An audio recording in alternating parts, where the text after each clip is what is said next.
Hello friends, I'm Nadine Brandis, the author of Fox and the Out of Time series, and today I wanted to talk to you about authors and negative reviews.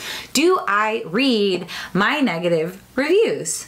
So negative reviews are kind of this topic that nobody talks about because it can be a really sensitive topic. So I thought I would address a little bit about that just from my personal process of being an author of young adult fiction and what do I do when I get a negative review. So I want to talk about Fox. This is my newest release and it came out July 10th of 2018 and it has negative reviews before it even came out from early reviewers and things like that.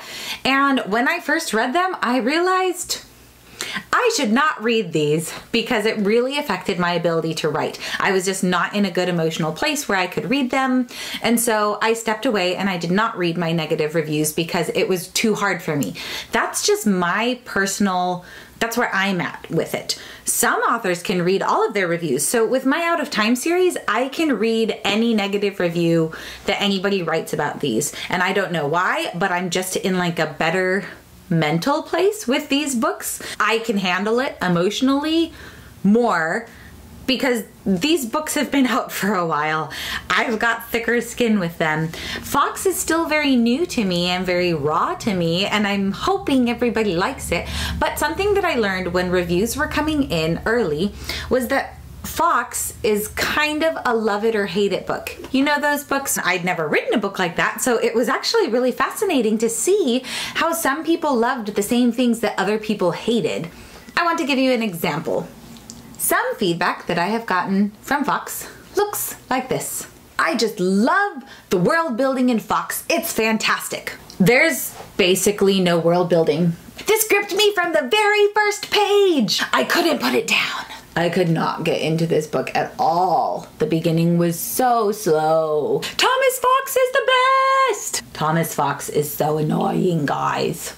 Emma is the best! Emma is the best! Yeah, everybody likes Emma. There are so many twists in this plot I did not see coming. It got me every time. This book was so predictable. When you're writing historical fiction, it's a little hard not to be predictable if you're doing a famous event.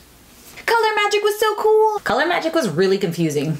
I loved how in-depth all the side characters were. I got all the side characters really confused and I felt like a lot of them were just kind of there for no reason. So why did I do that? Because I want to show you there are different opinions and it's okay. There are different opinions and it's okay. And it's okay. It's okay. Fox is not for everybody. I'm fine getting negative reviews. I may not be able to handle reading them all the time, and that's just where I'm at, and that's okay. I wouldn't expect any author to read negative reviews if it was negatively impacting their ability to write. Negative reviews are readers expressing their opinions for other readers to find. I think that's great. I love how readers help each other. That's what reviews are for. Before I was an author, I loved writing reviews because of that very reason. And then also for positive reviews, they do the same thing. They will help readers who have the same tastes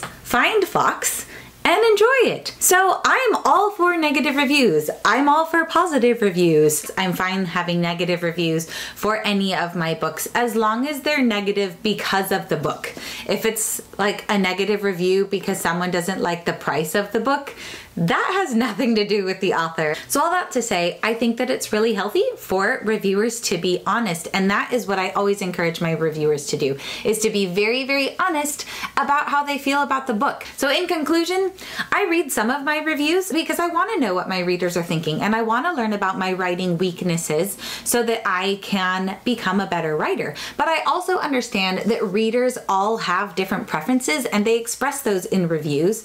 And so if the beginning of my book seemed slow to somebody but seemed gripping to somebody else, that means that this book was for the somebody else, and maybe my writing style is for that somebody else. And so that's helpful for me to learn so that I can continue writing and continue reaching the readers that my books are supposed to reach, and then also maybe learn what areas I could strengthen in my writing. I do read some of my negative reviews, the ones that I can handle, but I also don't read them when I'm not in a good place do read them. And I think that's healthy. But overall, I appreciate every single review that comes in. Everything about the writing journey and the publishing journey is going to grow me as a storyteller.